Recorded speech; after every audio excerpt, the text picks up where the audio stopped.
തോണിയാണ് ഞാൻ ഉണ്ടാക്കി തരാം. ഹായ് ഫ്രണ്ട്സ്, അപ്പോൾ പുതിയ വീഡിയോയിലേക്ക് എല്ലാവർക്കും സ്വാഗതം. ലോക്ക്ഡൗൺ ആയിട്ട് എല്ലാവരും വീട്ടിൽ തന്നെ ഇരിക്കുകയല്ലേ. ഞാനും വീട്ടിൽ തന്നെയാണ്, പുറത്തുനിന്ന് ഇറങ്ങേണ്ടി വന്നിട്ടില്ല. 1-2 തവണ ATM പോകാനുള്ള കാര്യങ്ങളൊക്കെ ആയിട്ട് പോയി. ഓക്കെ, അപ്പോൾ ഞാൻ ആറ്റുനോറ്റൊരു വീഡിയോ എടുത്തതാണ്, ഒരു ബിരിയാണി വെക്കുന്ന വീഡിയോ എടുത്തതാണ്. ബിരിയാണി ഞാൻ തന്നെ വെച്ച് കുളമാകുന്നൊരു വീഡിയോ ആയിരുന്നു. പക്ഷേ എന്ത് ചെയ്യാം, എൻ്റെ നിർഭാഗ്യം കൊണ്ട് അത് ലാപ്ടോപ്പിനകത്ത് വിട്ടുപോയി. ലാപ്ടോപ്പ് കംപ്ലൈൻ്റ് ആയി. ഈ സമയത്ത് ലാപ്ടോപ്പ് മൊബൈലോ കംപ്ലൈൻ്റ് ആയുള്ള അവസ്ഥ അറിയാമല്ലോ. നേരാക്കാൻ ഒരു നിർവാഹമില്ല. അപ്പോൾ ഇതിപ്പോൾ രണ്ടാമതിപ്പോൾ വീണ്ടും എടുക്കുന്ന വേറൊരു വീഡിയോ ആണ്. ഇന്നത്തെ വീഡിയോയിൽ നമ്മൾ മലപ്പുറത്തിൻ്റെ സ്പെഷ്യലായിട്ടുള്ള തേങ്ങാച്ചോറും ബീഫുമാണ് ട്രൈ ചെയ്യുന്നത്. ഞാനല്ല വെക്കുന്നത്, ഞാൻ വെച്ച് വെറുതെ കുളാക്കുണ്ടല്ലോ. അത് ഉമ്മ തന്നെയാണ് വെക്കുന്നത്. അത് ആർക്കും ഉമ്മ പറഞ്ഞു തന്നാൽ ആർക്കും വെക്കാവുന്നതന്നെ ഉള്ളൂ. പക്ഷേ അത് ഉമ്മേൻ്റെ സ്പെഷ്യൽ റെസിപ്പി ആയിട്ട് ഇരിക്കട്ടെ. പിന്നെ ഞാൻ പെരുന്തമണ്ണയിലെ ഫൈസിയിലെ തേങ്ങാച്ചോറും ബീഫും വീഡിയോ ചെയ്തിട്ടുണ്ടായിരുന്നു. അന്ന് എനിക്ക് തേങ്ങാച്ചോറ് ഫുള്ളായിട്ട് വെക്കുന്നത് എടുക്കാൻ പറ്റിയില്ല. ഇപ്പോൾ അവർ പറഞ്ഞു തരിക മാത്രമേ ചെയ്തുള്ളൂ. ഞാൻ വന്നപ്പോഴേക്കും അവർ കുക്കിംഗ് തുടങ്ങിയിരുന്നു. അപ്പോൾ ഇന്ന് നമുക്ക് അതിൻ്റെ റെസിപ്പിയും കാര്യങ്ങളൊക്കെ കാണാം. എങ്ങനെ നമുക്ക് അടിപൊളിയായിട്ടുള്ള ഇതൊക്കെ പെട്ടെന്ന് വെക്കാൻ പറ്റുന്നുള്ളൂ. ഉമ്മക്കൊക്കെ പെട്ടെന്ന് ബീഫൊക്കെ കിട്ടിക്കഴിഞ്ഞാൽ ബീഫൊക്കെ പെട്ടെന്ന് ഒരു ദിവസം ബീഫ് വാങ്ങിക്കഴിഞ്ഞാൽ പെട്ടെന്ന് വെക്കാൻ പറ്റുന്ന ഒരു ഐറ്റമാണ് തേങ്ങാച്ചോറും ബീഫും. നമുക്ക് തേങ്ങാച്ചോറ് വെച്ചത് അപ്പോൾ അതേ ആദ്യം നമുക്ക് ബീഫിനുള്ള പരിപാടി നോക്കാം. പോത്തിറച്ചി അല്ല, നമ്മളെ ഫൈസിയിലെ പോലെ പോത്തിറച്ചിയൊന്നും കിട്ടിയില്ല. ഇത് ബീഫ് ഒരു 1/2 കിലോ ബീഫ് ഉണ്ടാവും. ഞങ്ങൾ ഇവളടക്കം ഞങ്ങൾ 4 പേരേ ഉള്ളൂ. അപ്പോൾ ഇത് മതിയാവും, ഞങ്ങൾക്ക് 2 നേരത്തേക്ക് ഇതുണ്ടാവും എന്ന് കരുതുന്നു. നോക്കാം, അല്ലെങ്കിൽ ഒരു നേരം മതിയല്ലോ. അപ്പോൾ ബീഫിലേക്ക് എന്തൊക്കെയാണ് ഇടുന്നത്? ആദ്യം ബീഫ് കുക്കറിൽ വെക്കാൻ നോക്കാം. അപ്പോൾ ബീഫ് വെക്കാനായിട്ട് ആദ്യം പ്രഷർ കുക്കർ എടുത്തു. അതിലേക്ക് ശേഷം എണ്ണ ഒഴിച്ചതിന് ശേഷം അതേ ഉള്ളി വാട്ടുന്നു. എത്ര ഉള്ളി ഉണ്ട്? 2 ഉള്ളി.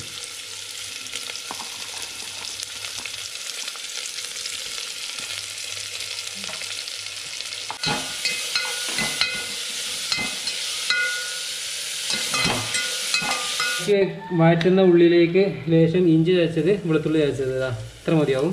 പിന്നെ ഒരു 2 തക്കാളി മുറിച്ച് വെച്ചിട്ടുണ്ട്. ഇതെല്ലാം ഇടണം. തക്കാളി ഇട്ടേ ഇങ്ങനെയാണ് മെയിൻ കുക്ക്. ഉമ്മാൻ്റെ നിർദ്ദേശപ്രകാരം ഞാനും ഒന്ന് ഹെൽപ്പ് ചെയ്യുന്നു. നമുക്ക് പഠിക്കാനുണ്ട് എങ്ങനെയാണ് ചെയ്യുന്നതെന്ന്.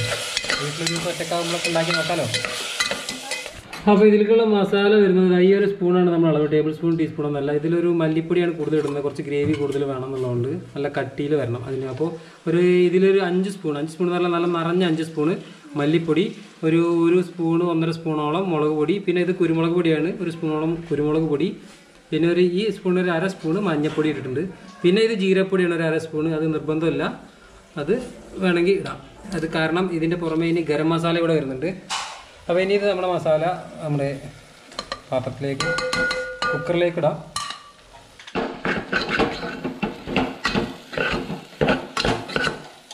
എടുത്ത് വെച്ചിരിക്കുന്ന ബീഫ് ഇടാം. ഇതിലേക്ക് കഴുകി വെച്ചിരിക്കുന്ന ബീഫ് നുറുക്കി ചെറിയ കഷ്ണങ്ങളാക്കി വെച്ച ബീഫ് ഇട്ട ശേഷം ഇറക്കി കൊടുത്ത് ഉപ്പിട്ടതിന് ശേഷം നമുക്ക് അടച്ചിടാം.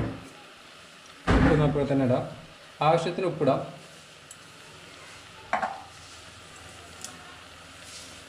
ഇളക്കാം.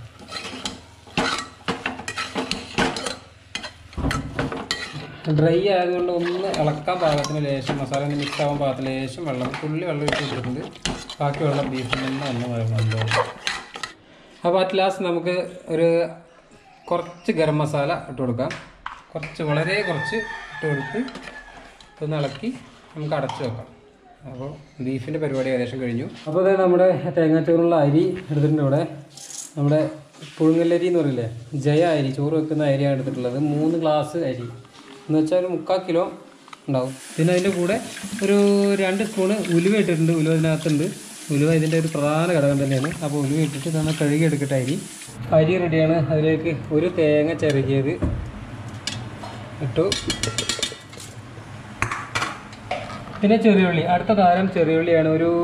ഒരു പിടി ചെറിയുള്ളി, ഒരു 3-4 എണ്ണമൊക്കെ ഉണ്ടാവുന്ന വരുന്നു. ഒന്ന് ജസ്റ്റ് ഒന്ന് മുറിച്ചത്, മുറിക്കാതിട്ടാലും കുഴപ്പമില്ല, അങ്ങനെ ഇട്ടു.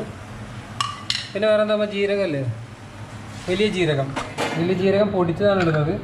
ഒരു സ്പൂൺ മതി, പൊടിക്കാതെ അങ്ങനെ ഇട്ടാലും മതിയോ? പൊടിച്ചിടണം അല്ലേ? പൊടിച്ച് തന്നെ ഇടണം.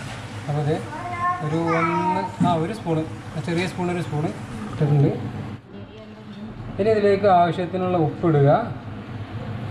എന്നിട്ട് പാകത്തിന് വെള്ളം ഒഴിച്ച്, അതായത് അരിയുടെ ഡബിൾ വെള്ളം ആ കണക്കിന് വെള്ളം ഒഴിച്ച് അടച്ച് വെച്ച് കഴിഞ്ഞാൽ സംഗതി സെറ്റ്. ഈ നമ്മുടെ മഞ്ഞ കളറിന് ലേശം മഞ്ഞപ്പൊടി ഇടാം. മഞ്ഞ കളർ ഇല്ലെങ്കിലും കുഴപ്പമില്ല, പക്ഷേ മഞ്ഞളിൻ്റെ ഗുണം അറിയാലോ. അപ്പോൾ അതുകൊണ്ട് മഞ്ഞപ്പൊടി ഇരിക്കട്ടെ. അപ്പോൾ തേങ്ങാച്ചോറ് നല്ല മഞ്ഞ നിറം വരും. അതായത് മഞ്ഞ നിറത്ത് തേങ്ങാച്ചോറ് ചെയ്യുന്നവരുണ്ട്, വെള്ളയിൽ ചെയ്യുന്നവരുണ്ട്. അപ്പോൾ ഇനി ഇത് അടച്ച് അടുപ്പത്ത് വെക്കാം. അപ്പോൾ ഈ തേങ്ങാച്ചോറ് അറിയാത്തവർക്ക് വേണ്ടി പറഞ്ഞുതരാം. തേങ്ങാച്ചോറ് നല്ല ബീഫിനെ പ്രഷർ കുക്കറിൽ വെക്കുമ്പോൾ 5, 6, 7 വിസിൽ വരുന്നവരൊക്കെ വെക്കുന്നവരുണ്ട്.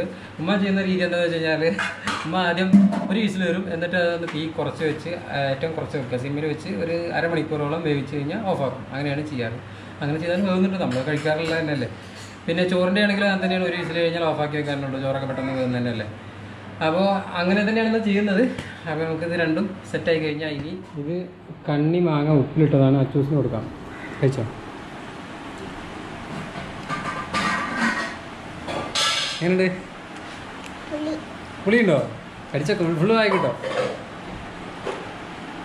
ഫുള്ള് വായിക്കട്ട് തിന്നോ? ഞാൻ തിന്നു തന്നെ. അങ്ങനെയല്ല, ഫുള്ള് വായിക്കട്ട്. പുളിൻ്റെ ആയിക്കോട്ടെ, തിന്നോ? എന്താ ഇവിടെയൊക്കെ? അത് ഇറങ്ങില്ല അവിടെ നിന്ന്.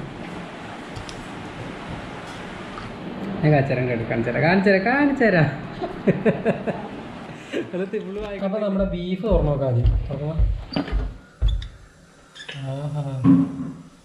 നല്ല ഡ്രൈ ആയിട്ടാണ് ഇപ്പോൾ കിടക്കുന്നത്.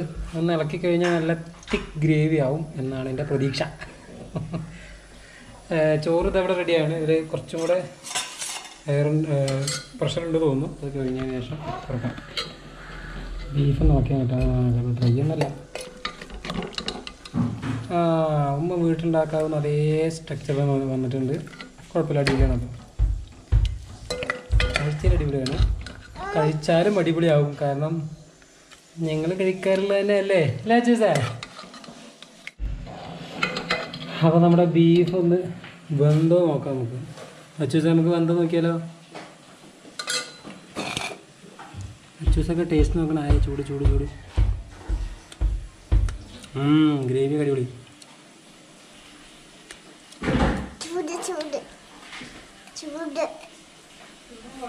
തൊട്ട് നോക്കുമ്പോൾ ഒക്കെ വന്നിട്ടുണ്ട്.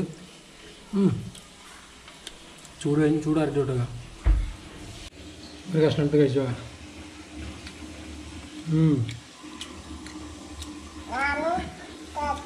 വെന്തിട്ടൊക്കെ ഉണ്ട്. മല്ലിപ്പൊടി കൂടുതലിട്ടില്ലേ, അപ്പോൾ അതിൻ്റെ ടേസ്റ്റ് വരും. അപ്പോൾ നമ്മുടെ ചോറ് റെഡിയാണ്. തുറന്നു നോക്കാം. അയ്യോ കണ്ട. പക്ഷെ തേങ്ങയും ചെറുള്ളിയൊക്കെയാണ് മുകളിൽ നിന്ന് ഇളക്കി കഴിഞ്ഞാൽ സെറ്റാണ്.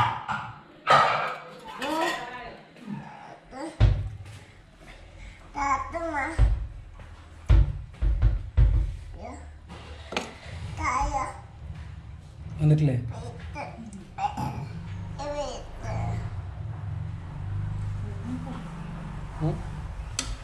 ഒന്നുണ്ടാകൂലോ? ഇനി തോന്നുന്നു നന്നായി ഇളക്കി കഴിഞ്ഞാൽ വിളമ്പാം.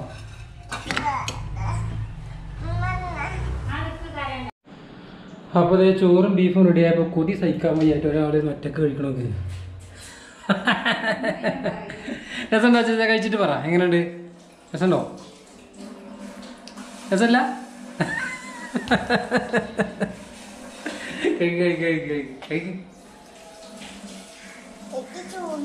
ചൂടൊക്കെ ഉണ്ടാവും. ചൂടാറിന് മുമ്പ് കഴിച്ചാൽ തന്നെയല്ലേ.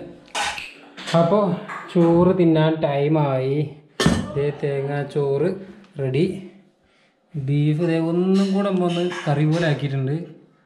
കറി ഒഴിച്ച് കഴിക്കാൻ പാകത്തിന്, കാരണം ഗ്രേവി വേറെ ഇല്ലല്ലോ. പിന്നെ ഇതിൻ്റെ കൂടെ നമ്മൾ ആ ഫൈസീത്തെ ചമ്മന്തിയാണ് ശരിക്കും വേണ്ടത്. അയ്യോ, അതിപ്പം തൽക്കാലം ഇപ്പം ഉണ്ടാക്കിയിട്ടില്ല, സ്ഥലമാണ്. പിന്നെ മെയിൻ സാധനം ഇതില്ലാണ്ട് എന്ത് തേങ്ങാച്ചോറ്, പപ്പടം. അച്ചൂസേ കഴിക്കല്ലേ? എന്നാ അച്ചൂസിന് വിളമ്പി കൊടുക്കട്ടെ. ആദ്യം മതി. കറി കഴിക്കണ്ടേ? കറി കഴിക്കണ്ടേ? ഇറച്ചിയാണേ ബീഫ് വേണ്ടേ? നോക്കി അങ്ങനെ കഴിച്ചോ. അപ്പോൾ നമുക്ക് തുടങ്ങാം. ചൂടാറിയിട്ട് കഴിച്ചാൽ മതി. പപ്പടം കഴിച്ചോ. അപ്പോൾ ഞാൻ അച്ചൂസ് ആദ്യം കഴിക്കുകയാണ്. തേങ്ങാച്ചോറ് വിളമ്പട്ടെ.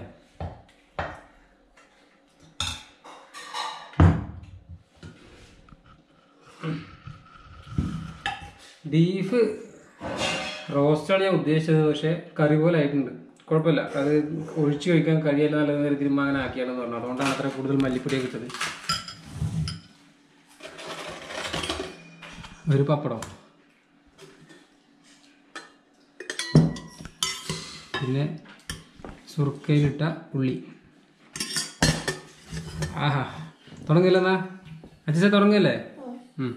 അച്ഛനൊക്കെ എപ്പോഴോ തുടങ്ങി. നമ്മൾ നേരത്തെ റൗണ്ട് കഴിച്ചാണ്, അത് ഫുള്ള് കഴിച്ചൊന്നുമില്ല, ബാക്കി ഇട്ടു.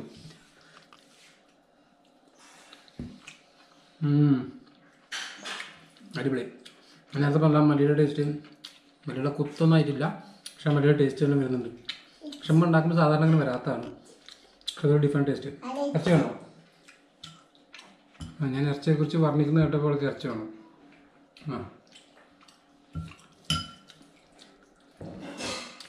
റൈസ് നല്ല വന്നിട്ടുണ്ട്. പപ്പടം കൂട്ടി കഴിക്കണം, പപ്പടം കൂട്ടി കഴിക്കണം, അപ്പോഴേ അത് പെർഫെക്റ്റ് ആവുള്ളൂ.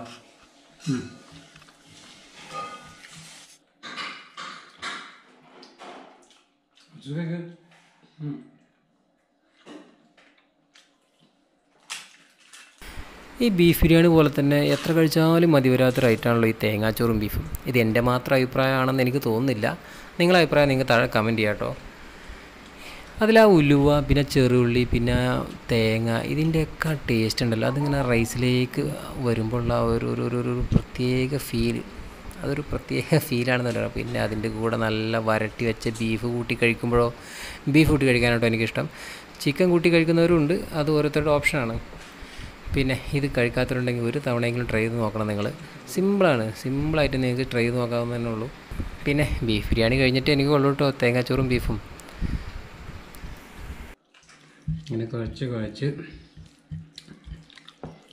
ഒരു ബീഫിൻ്റെ കഷ്ണം എടുത്ത് കുഴച്ച് അങ്ങനെ